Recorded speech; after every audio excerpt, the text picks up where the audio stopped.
Hello hi ನಮಸ್ಕಾರ, welcome to the channel. ಹೇಗಿದ್ದೀರಾ? ಎಲ್ಲ ಚೆನ್ನಾಗಿದ್ದೀರಾ ಅಂತ ಅಂದ್ಕೊಳ್ತೀನಿ. ಹಸ್ಬೆಂಡ್ ಆ್ಯಂಡ್ ಮಗ ಹೋದ ಮೇಲೆ ನಂದು ನನ್ನ ಮಗಳದ್ದು ಕೆಲಸ ಶುರು ಆಗುತ್ತೆ. ಹಾಗೆ ಇವತ್ತಿನ ವಿಡಿಯೋನು ಕೂಡ ಸ್ಟಾರ್ಟ್ ಮಾಡ್ತಾ ಇದ್ದೀನಿ. ವಿಡಿಯೋಗಳು ಇಷ್ಟ ಆಗ್ತಾ ಇದ್ದರೆ ಲೈಕ್, ಶೇರ್, ಕಾಮೆಂಟ್, ಚಾನಲ್ಗೆ ಸಪೋರ್ಟ್ ಎಲ್ಲ ಮಾಡಿ, ಓಕೆನಾ? ಸೊ ಬನ್ನಿ ವಿಡಿಯೋನ ಶುರು ಮಾಡೋಣ.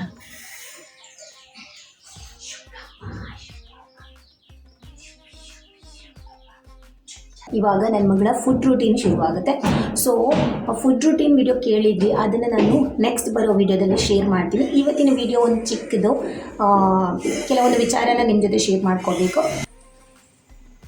ಹಾಗೆ ಇಲ್ಲಿ ಏನಾಯ್ತು ಸಿಕ್ಕಿದ್ದನ್ನೆಲ್ಲ ಬೈಕ್ ಹಾಕ್ತಾ ಇದೆ. ಅದಕ್ಕೆ ಫುಡ್ ಕೊಡೋ ಟೈಮ್ ಆಯಿತು. ಇವತ್ತು ಸ್ವಲ್ಪ ಜಾಸ್ತಿ ಹೊತ್ತು ಮಾರ್ನಿಂಗ್ ಮಲ್ಕೊಂಡ್ಬಿಟ್ಲು, ಇನ್ನೂ ಸ್ನಾನ ಆಗಿಲ್ಲ. ತಿಂದುಬಿಟ್ಟು ಸ್ನಾನ ಮಾಡಬೇಕು. ಸೊ ಹಾಗಾಗಿ ಬೇಗ ಬೇಗ ತಿನ್ನಿಸಿ ಎಲ್ಲ ರೆಡಿ ಮಾಡಿ ಇಟ್ಕೊಂಡಿದ್ದೀನಿ. ತಿನ್ನಿಸಿ ಸ್ನಾನ ಮಾಡಿಸಿ ಮಲಗಿಸ್ಬೇಕು. ಬಾಯ್ ಬಾಯ್ ಶುಭ ಶುಭ. ಹಾಯ್ ಹಾಯ್ ಎಲ್ರಿಗೂ. ಉತ್ತಮ.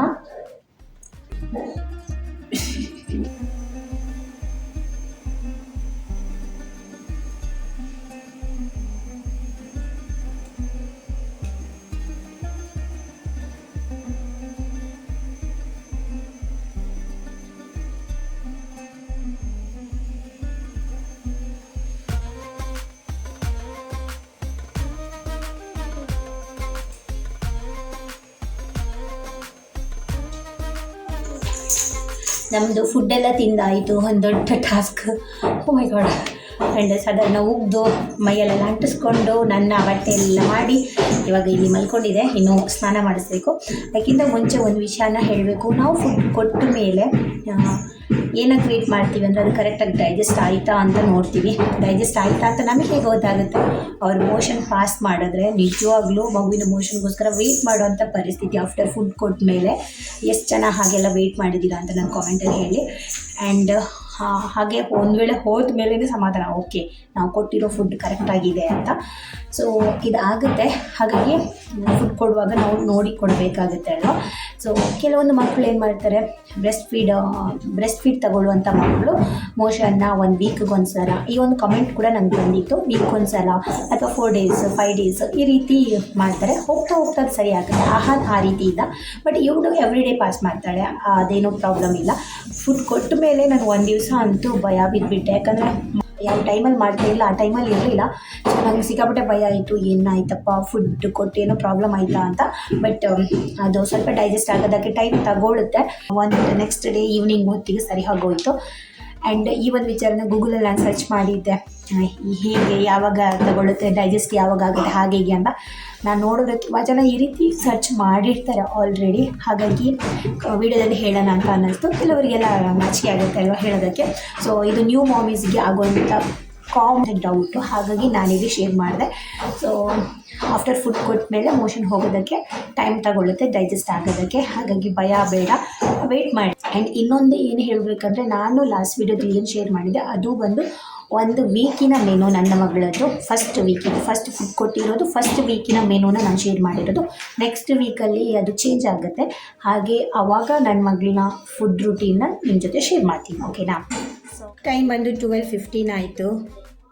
ಹಾಗೆ ಸ್ಕೂಲಿಂದ ಆಹಾನ್ ಕೂಡ ಬಂದ. 11:30 ಹಾಗೇ ಅವನು ಸ್ಕೂಲಿಂದ ಬಂದ. ಹಾಗೆ ನಂದು ಕೂಡ ಮಾರ್ನಿಂಗ್ ಇದ್ದು ಆಲ್ಮೋಸ್ಟ್ ಕೆಲಸ ಮುಗೀತು. ಅವನು ಬಂದಮೇಲೆ ಅವನನ್ನು ಸ್ನಾನ ಮಾಡಿಸಿ ಅವನಿಗೆ ತಿನ್ನೋದಕ್ಕೆ ಕೊಡು, ಇದೇ ಆಯಿತು. ಆದರೆ ಒಂದು ದೊಡ್ಡ ರಿಲೀಫ್ ಇದೆ, ಏನಂದರೆ ಆಹಾನಿಗೆ ಎಕ್ಸಾಮ್ ಇತ್ತು ಇಷ್ಟು ದಿವಸ. ಇವತ್ತು ಲಾಸ್ಟ್ ಎಕ್ಸಾಮ್ ಅಲ್ವಾ? ಲಾಸ್ಟ್ ಎಕ್ಸಾಮ್ ಇವತ್ತು ಅವನಿಗಿದ್ದಿದ್ದು. ಹಾಗೆ ಲಾಸ್ಟ್ ಫ್ರೈಡೇ ಸ್ಟಾರ್ಟ್ ಆಗಿತ್ತು, 1 ವಾರದ ಮೇಲಾಯಿತು. ಇಂತೂ 1 ವಾರದ ಮೇಲಾಯಿತು, ಮುಗೀತು. ಸೊ ಆಹಾನ್ ಇವಾಗ ಫ್ರೀ. ಹ್ಯಾಪಿನಾ? ಅವ್ನು ಫುಲ್ಲು ವೆಯ್ಟ್ ಮಾಡ್ತಾಯಿದ್ದ. ಅವನಿಗೆ ಓದಿ ಸಾಕಾಗೋಗಿತ್ತು. ಆ್ಯಂಡ್ ಆಲ್ಮೋಸ್ಟ್ ಇವಾಗ ಕೆಲವೊಂದು ಸ್ಕೂಲಲ್ಲಿ ಎಕ್ಸಾಮ್ ಕಾನ್ಸೆಪ್ಟನ್ನ ಸ್ಟಾಪ್ ಮಾಡಿದ್ದಾರೆ. ಒಂದು 4th ಸ್ಟ್ಯಾಂಡರ್ಡಿಂದ 5th ಸ್ಟ್ಯಾಂಡರ್ಡಿಂದೆಲ್ಲ ಶುರು ಮಾಡಿದ್ದಾರೆ. ನಮ್ಮದೇ ನೇಬರ್ ಇದ್ದಾರೆ. ಹಾಗೆ ತುಂಬ ಸ್ಕೂಲಲ್ಲಿ ನಾನು ಕೇಳಿದ್ದೀನಿ ಆ ರೀತಿ ಕಾನ್ಸೆಪ್ಟ್ ಇಲ್ಲ ಅಂತ. ಸೊ ಒಂದು ರೀತಿ ಒಳ್ಳೆಯದು, ಒಂದು ರೀತಿ ನೋಡಿದ್ರೆ ಬೇಕು ಅಂತ ಅನಿಸುತ್ತೆ. ಯಾಕಂದರೆ ಎಕ್ಸಾಮ್ ಇಲ್ಲ ಅಂದರೆ ಓದೋದೇ ಮರ್ತೋಗ್ಬಿಡುತ್ತೆ. ಹಾಗಾಗಿ ಮತ್ತೆ ಒಂದೇ ಸಲಕ್ಕೆ ಎಕ್ಸಾಮ್ ಅಂತ ಅವರಿಗೆ ಅದೊಂದು ಗೊತ್ತೇ ಇರೋದಿಲ್ಲ ಅಲ್ಲ, ಆ ಒಂದು ರೂಢಿನೇ ಇರೋದಿಲ್ಲ, ಕಷ್ಟ ಆಗಿಬಿಡುತ್ತೆ ಅಂತ ನನ್ನ ಒಂದು ಒಪಿನಿಯನ್. ಇದ್ದರೆ ಪೇರೆಂಟ್ಸಿಗೆ ಅಂತೂ ತಲೆ ಕೆಟ್ಟು ಹೋಗುತ್ತೆ, ಟೈಮೆಲ್ಲ ಅಡ್ಜಸ್ಟ್ ಮಾಡ್ಕೋಬೇಕು. ನನಗೂ ಹಾಗೆ ಒಂದು ವಾರದಿಂದ ಸಾಕಾಗೋಗಿತ್ತು. ಫೈನಲಿ ಮುಗೀತಲ್ವಾ. ನಾವು ಹ್ಯಾಪಿ ಅಲ್ವಾ. ಅವ್ನು ಕಾಯ್ತಾ ಇದ್ದೆ ಯಾವಾಗ ನಂಗೆ ರಜೆ ಸಿಗೋದು, ನನ್ನಿಂದ ಓದೋದಕ್ಕಾಗೋದಿಲ್ಲ, ಸಾಕು ಅಂತ. ಮುಗೀತು, ದೊಡ್ಡ ರಿಲೀಫ್ ಅವನಿಗಲ್ಲ ನನಗೆ. 2 days ಸ್ಕೂಲ್ ಇದೆ ಅಂತ ಅಂದ್ಕೊಳ್ತೀನಿ, ಅದಾದಮೇಲೆ ಅವನಿಗೆ ರಜಾ ಶುರು ಆಗುತ್ತೆ, ಹಾಲಿಡೇ ಶುರು ಆಗುತ್ತೆ. ಸೊ ನೋಡಬೇಕು, ಹಾಲಿಡೇ ಪ್ಲ್ಯಾನ್ ಮಾಡ್ಕೊಂಡಿಲ್ಲ ನಾವು, ಏನು ಮಾಡಿದ್ವಿ ಸಲ ಹಾಲಿಡೇಲಿ ಅಂತ ನೋಡಬೇಕು. ಸೊ ಸದ್ಯಕ್ಕೆ ಒಂದು ದೋಸೆ ತಿಂತಾಯಿದ್ದೀನಿ. ನಾನು ಪ್ಲೇಟಲ್ಲಿ ಹಾಕ್ಕೊಂಡು ಬಂದಿದ್ದೀನಿ ದೋಸೆ ಮತ್ತು ಕೂರ್ಮ ಮತ್ತು ದೋಸೆ ತಿಂತಾ ಇದ್ದಾನೆ. ಕೂರ್ಮ ಅಂದರೆ ಅವನಿಗೆ ತುಂಬ ಇಷ್ಟ, ಹಾಗಾಗಿ ಕೂರ್ಮ ಮಾಡಿದ್ದೀನಿ. ನಾನು ಕೂಡ ಹಾಕ್ಕೊಂಡು ಬಂದಿದ್ದೀನಿ, ತಿನ್ನಬೇಕು. ಒಂದು ರೌಂಡ್ ನಿದ್ದೆ ಮುಗಿಸಿ ನನ್ನ ಮಗಳು ಎದ್ದಿದ್ದಾಳೆ, ಇಲ್ಲಿ ಮಲಗಿಸಿದ್ದೀನಿ. ಹಾಗೆ ಇವತ್ತಿನ ವಿಡಿಯೋದಲ್ಲಿ ಕೆಲವು ವಿಚಾರನ ಶೇರ್ ಮಾಡ್ಕೊಳ್ತೀನಿ ಅಂತ ಹೇಳಿದ್ದೆ. ಸೊ 1-2 ವಿಡಿಯೋದ ಹಿಂದೆ ಹೇಳಿದ್ದೆ ನನ್ನ ಮಗಳಿಗೆ ಡೈಪರ್ ರ್ಯಾಶ್ ಆಗಿತ್ತು ಅಂತ. ಅದಕ್ಕೆ ಏನು ಸೊಲ್ಯೂಷನ್ ಮಾಡಿದೆ ಅಂತಲೂ ಹೇಳ್ತೀನಿ. ಸದ್ಯಕ್ಕೆ ಸ್ವಲ್ಪ ಕಮ್ಮಿ ಆಗಿದೆ. ನಾವು 5 ತಿಂಗಳಲ್ಲಿ ಇರಬೇಕಿದ್ರೆ 5 ತಿಂಗಳು ಸ್ಟಾರ್ಟಿಂಗಲ್ಲಿ ಡಾಕ್ಟರ್ ಹತ್ರ ಹೋಗಿದ್ವಿ. ಅವಳಿಗೆ ಕಫ ಆಗಿತ್ತು. ಆ ಟೈಮಲ್ಲಿ ಡಾಕ್ಟರ್ ಹತ್ರ ಹೋದಾಗ ನಾನು ಹೇಳಿದ್ದೆ ತುಂಬಾ ರೆಡ್ ಆಗಿ ಪ್ಯಾಚಸ್ ಥರ ಆಗಿದೆ, ಅದು ಏನು ಅಂತ. ಅವ್ರು ನೋಡಿಬಿಟ್ಟು ಅದು ಡೈಪರ್ ರ್ಯಾಶ್ ಅಂತ ಹೇಳಿದ್ರು. ಸೊ ಹಾಗೆ 2 ಕ್ರೀಮ್ನ ಕೂಡ ಸಜೆಸ್ಟ್ ಮಾಡಿದ್ದಾರೆ. ಯಾವುದು ಅಂದರೆ ಅವ್ರು ನನಗೆ ಬೆಸ್ಟ್ ಬಾಡಿ ಲೋಷನ್ ಆಗಿರ್ಬೋದು, ಬೇಬಿ ಕ್ರೀಮ್ಸ್ಗಳು ಯಾವುದು ಅಂತ ನನಗೆ ಸಜೆಸ್ಟ್ ಮಾಡಿದ್ದು ಒಂದು ಸೆಬಾಮೆಡ್, ಇನ್ನೊಂದು ಬಂದುಬಿಟ್ಟು ಸೆಟಫಿಲ್ ನಾನು ಆಲ್ರೆಡಿ ಯೂಸ್ ಮಾಡ್ತಾ ಇದ್ದೆ, ನನಗೆ ಅದರ ಬಗ್ಗೆ ಗೊತ್ತಿತ್ತು. ಹಾನಿಗೆ ನಾವು ಅದನ್ನು ಯೂಸ್ ಮಾಡಿದ್ದು, ಇವಳಿಗೆ ಕೂಡ ನಾನು ಅದನ್ನು ಯೂಸ್ ಮಾಡ್ತಾ ಇದ್ದೆ. ಹಾಗೆ ಅವರು ಇನ್ನೊಂದು ಏನಂದ್ರು ಅಂದರೆ, ಯಾವುದೇ ಡೈಪರ್ನ ನೀವು ಯೂಸ್ ಮಾಡ್ತಾ ಇದ್ದೀರಾ ಅಂದರೆ ಬಿಫೋರ್ ಡೈಪರ್ ರ್ಯಾಶ್ ಕ್ರೀಮ್ನ ಅಪ್ಲೈ ಮಾಡಿ. ಅವರು ಹೇಳಿರೋ 2 ಕ್ರೀಮ್ಗಳು ಒಂದು ಸೆಬಾಮೆಡ್, ಸೆಟಫಿಲಲ್ಲಿ ಡೈಪರ್ ರ್ಯಾಶ್ ಕ್ರೀಮ್ನ ಹೇಳಿರೋದು. ಸೊ ನಾನಂತೂ ಡೈಪರ್ ರ್ಯಾಶ್ ಕ್ರೀಮ್ನ ಪರ್ಚೇಸ್ ಮಾಡೋದಕ್ಕೆ ಹೋಗಿಲ್ಲ. ನಾನೇನು ಮಾಡಿ ಹಾಗೆ ಇನ್ನೊಂದೇನಂದ್ರು ಅಂದರೆ ಕೋಕೋನಟ್ ಆಯಿಲ್ನ ಕೂಡ ಬಿಫೋರ್ ಡೈಪರ್ ಹಾಕೋದಕ್ಕಿಂತ ಮುಂಚೆ ನೀವು ಕೋಕೋನಟ್ ಆಯಿಲ್ ಕೂಡ ಹಚ್ಚಿ ಅಂತ ಹೇಳಿದ್ರು. ಯಾಕಂದರೆ ಇವಳು ಸ್ವಲ್ಪ ಜಾಸ್ತಿ ಆಗಿತ್ತು, ಹಾಗಾಗಿ ಹೇಳಿದ್ರು. ನಾನು ರ್ಯಾಶ್ ಕ್ರೀಮ್ನ ಏನೂ ತರೋದಕ್ಕೆ ಹೋಗಿಲ್ಲ, ಕೋಕೋನಟ್ ಆಯಿಲ್ನ ಹಚ್ಚಿದೆ. ಹಾಗೆ ಅವಳಿಗೆ ಸೆಟಫಿಲ್ ಏನು ಯೂಸ್ ಮಾಡ್ತಾಯಿದ್ದೆ ಅದು ಸ್ವಲ್ಪ ಜಾಸ್ತಿ ಕ್ವಾಂಟಿಟಿಯಲ್ಲಿ ತೊಗೊಂಡು ಹಚ್ತಾ ಇದ್ದೆ. ಹಾಗಾಗಿ ಇವಾಗ ಸ್ವಲ್ಪ ಒಂದು 5% ಅಷ್ಟು ಇನ್ನೂ ಇದೆ, ಆಲ್ಮೋಸ್ಟ್ ಹೋಯಿತು. ಅಂದರೆ ಮಾರ್ಕ್ಗಳೆಲ್ಲ ಇದೆ, ಅದರದ್ದು ಕಲೆಗಳೆಲ್ಲ ಇದೆ, ಆಲ್ಮೋಸ್ಟ್ ಹೋಯಿತು. ಹಾಗಾಗಿ ಯಾವುದೇ ಡೈಪರ್ ಹಾಕೋ ಮುಂಚೆ ಕೋಕೋನಟ್ ಆಯಿಲ್ನ ಬಳಸೋದು ಒಳ್ಳೆಯದು. ಹಾಗೆ ಡೈಪರ್ ರ್ಯಾಶ್ ಕ್ರೀಮ್ಗಳು, ನೀವು ಯಾವ ಕ್ರೀಮ್ನ ಯೂಸ್ ಮಾಡ್ತಾ ಇದ್ದೀರ ನಿಮ್ಮ ಮಗುಗೆ ಅದೇ ಡೈಪರ್ ರ್ಯಾಶ್ ಕ್ರೀಮ್ಗಳು ಸಿಗುತ್ತೆ, ಅದೇ ಬ್ರ್ಯಾಂಡಿದ್ದು ಡೈಪರ್ ರ್ಯಾಶ್ ಕ್ರೀಮ್ಗಳು ಸಿಗುತ್ತೆ. ಕೆಲವು ಮಕ್ಕಳಿಗೆ ಕೆಲವೊಂದೊಂದು ಕ್ರೀಮ್ಗಳು ಸೂಟ್ ಆಗುತ್ತೆ. ಇವಾಗ ಸೆಟಫಿಲ್ ಅಂದ ಕೂಡಲೇ ಎಲ್ಲ ಮಕ್ಕಳಿಗೆ ಸೂಟ್ ಆಗಬೇಕು ಅಂತ ಇಲ್ಲ, ಸೆಬಾಮೆಡ್ ಅಂತ ಕೂಡಲೇ ಅದು ಚೆನ್ನಾಗಿದೆ ಅಂತ ಎಲ್ಲ ಮಕ್ಕಳಿಗೆ ಸೂಟ್ ಆಗಬೇಕಾಗಿಲ್ಲ. ಕೆಲವರಿಗೆ ಹಿಮಾಲಯನೂ ಸೂಟ್ ಆಗುತ್ತೆ, ಹಿಮಾಲಯ ಅಫೋರ್ಡೆಬಲ್ ಪ್ರೈಸಲ್ಲಿ ಸಿಗುತ್ತೆ.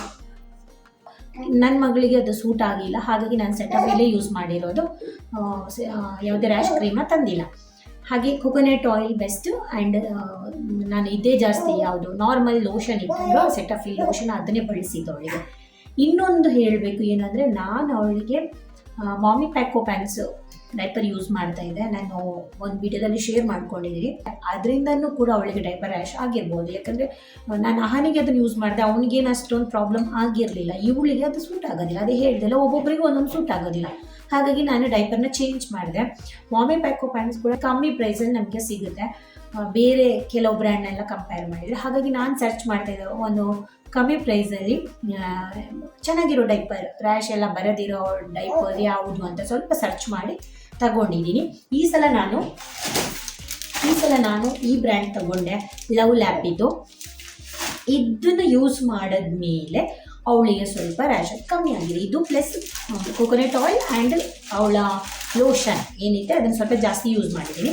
ಹಾಗೆ ಈ ಲವ್ ಲ್ಯಾಪಲ್ಲಿ ಏನು ನಿಮಗೆ ಡಿಫ್ರೆನ್ಸ್ ಅಂತ ಅಂದರೆ, ಬೇರೆ ಇಲ್ಲಿ ನೋಡಿ ಸೊಂಟದಲ್ಲಿ ಎಲಾಸ್ಟಿಕ್ ಇರುತ್ತಲ್ಲ, ಇದು ತುಂಬಾ ಟೈಟ್ ಆಗಿರೋದಿಲ್ಲ. ಹಾಗಾಗಿ ಮಕ್ಕಳಿಗೆ ಆ ಅಚ್ಚು ಬೀಳುತ್ತಲ್ಲ, ಹಾಕಿದಾಗ ನಾವು ಅಚ್ಚು ಬೀಳುತ್ತೆ ಸೊಂಟದ ಹತ್ರ ಎಲ್ಲ,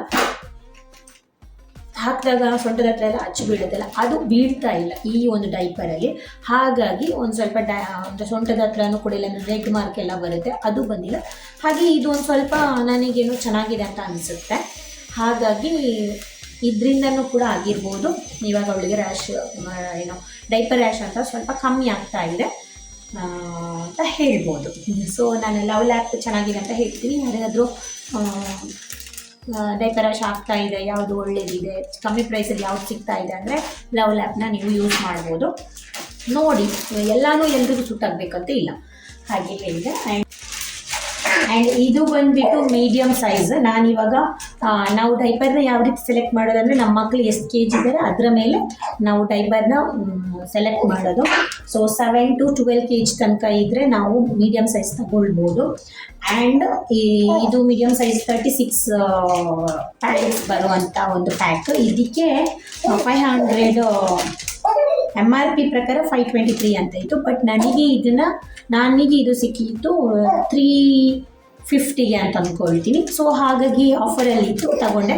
ಆ್ಯಂಡ್ ಆಲ್ಮೋಸ್ಟ್ ಈ ಒಂದು ಬ್ರ್ಯಾಂಡಿಗೆ ತುಂಬಾ ಆಫರಲ್ಲಿ ಹೋಗ್ತಾ ಇರುತ್ತೆ.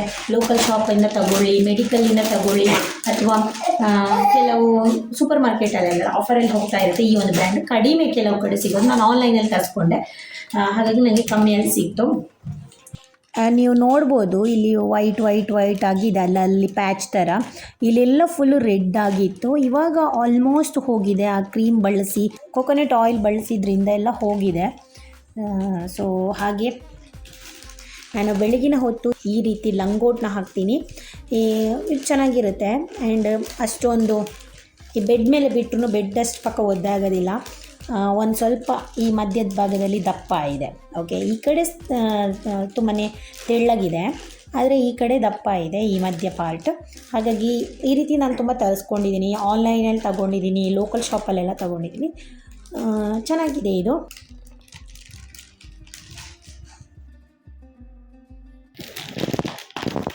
ಓಯ್ ಬಂಗಾರಿ, ಕೊಕ್ಕೋ, ಹಾಯ್ ಬಂಗಾರ, ಓಲಲೇನ ಬಂಗಾರಿ. ಬ್ಯುಸಿ, ಅವಳು ಡೈಪರ್ನೆಲ್ಲ ಫುಲ್ ಚೆಕ್ ಮಾಡ್ತಾಳೆ, ಕವರ್ನೆಲ್ಲ ಫುಲ್ ಬ್ಯುಸಿ ಇದ್ದಾಳೆ ಅವಳು. ಓಕೆ, ಇವಾಗ ಈ ಪ್ಯಾಕೆಟ್ನ ಹೆಂಗೆ ತಿನ್ನೋದು ಅಂತ ನಿಮ್ಗೇನಾದರೂ ಗೊತ್ತಿದೆಯಾ? ಈಸಿಯಾಗಿ ಅದನ್ನು ನೋಡ್ತಾ ಇದ್ದಾಳೆ.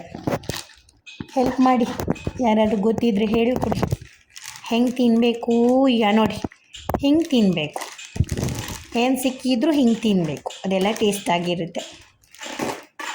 ಆ್ಯಂಡ್ ಇನ್ನೊಂದು ಏನಂದರೆ, ನನಗೆ ನಾನು ಡೈಪರ್ ರ್ಯಾಶ್ ಆಗುತ್ತೆ ಅಂತ ಅಂದಾಗ ಒಬ್ಬರು ಸಜೆಸ್ಟ್ ಮಾಡಿದರು, ಇವಾಗ ಏನು ಯೂಸ್ ಮಾಡ್ತಾಯಿದ್ರೆ ಡೈಪರ್ ಅದಕ್ಕಿಂತ ಒಂದು ಸೈಜ್ ದೊಡ್ಡದು ತಗೊಳ್ಳಿ ಅಂತ.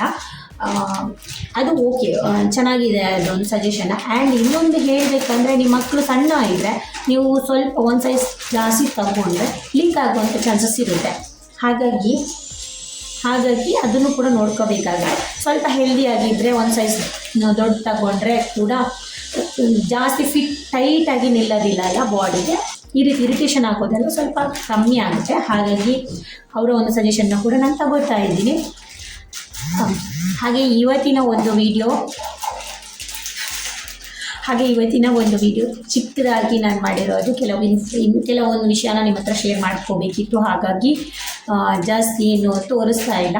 ಆ್ಯಂಡ್ ಇವತ್ತಿನ ವಿಡಿಯೋ ಇಷ್ಟೇ. ಹೋಪ್ ಈ ವಿಡಿಯೋ ಇಷ್ಟ ಆಗಿದೆ ಅಂತ ಅಂದ್ಕೊಳ್ತೀನಿ. ಇಷ್ಟ ಆದರೆ ನಮ್ಮ ಚಾನಲ್ಗೆ ಸಬ್ಸ್ಕ್ರೈಬ್ ಮಾಡೋದೇನು, ಲೈಕ್, ಶೇರ್, ಕಾಮೆಂಟ್ ಎಲ್ಲ ಮಾಡಿ. ಓಕೆ, ನಿಮ್ಮ ಕಾಮೆಂಟ್ ಮಾಡಿದಾಗ ನನಗೆ ನಿಜವಾಗ್ಲೂ ಖುಷಿ ಆಗುತ್ತೆ.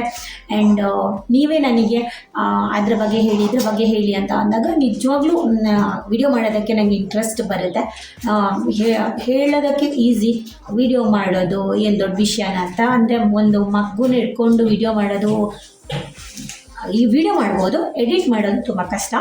ಹಾಗಾಗಿ ಅದು ಮಾಡಿಕೊಂಡು ಇಬ್ಬರು ಮಕ್ಕಳು ಮನೆ ಎಲ್ಲ ಮ್ಯಾನೇಜ್ ಮಾಡೋದು ಈಸಿ ಇಲ್ಲ. ಆದರೂ ಮಾಡ್ತೀನಿ, ನಂಗೆ ಇಷ್ಟ ಅದು, ಅದಕ್ಕಾಗಿ ಮಾಡ್ತೀನಿ. ನಿಮ್ಮ ಕಮೆಂಟ್ ನನಗೆ ಇನ್ನೂ ಖುಷಿ ಕೊಡುತ್ತೆ. Thank you so much. ಈ ರೀತಿಯೇ ನನ್ನ ಚಾನಲ್ಗೆ ಸಪೋರ್ಟ್ ಮಾಡಿ ಅಂತ ಹೇಳ್ತಾ ಇವತ್ತಿನ ವಿಡಿಯೋನ ಇಲ್ಲಿಗೆ ಸ್ಟಾಪ್ ಮಾಡ್ತಾ ಇದ್ದೀನಿ. ಮುಂದಿನ ವಿಡಿಯೋದಲ್ಲಿ ಸಿಗ್ತೀನಿ. ಅಲ್ಲಿ ತನಕ ಟೇಕ್ ಕೇರ್, ಬಾಯ್.